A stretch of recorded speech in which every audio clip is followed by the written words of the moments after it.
bile. Kurtumça gök çay içtim bir kezemen nane yok. Düsesinin gök çayın ayrı var ya lezzeti. Ol yine de kaynak kafam yine de demledi. Gitli çayın başından alıp gitti gururumuz. Yigittiği meydana şeydik geçiyor her gururumuz. Yayılıp yatıyor çağrıyana ağ kıymetli kağıtlar.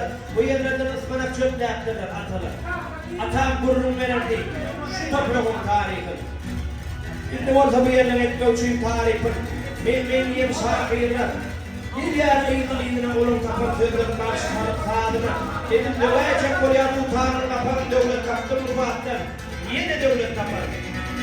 Açayın akan o yavru kuldan doluyor. Koşudan penlerin nurdan doluyor. Son nurların cennetin tavsiyen harmana. Öyüm döner cennete pulum döner harmana. Vatanman bayi olur.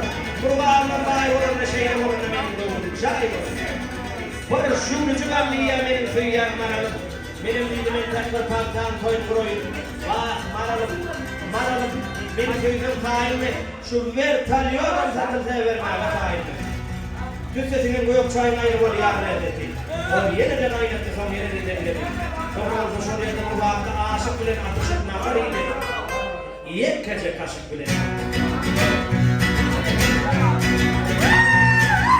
Kurban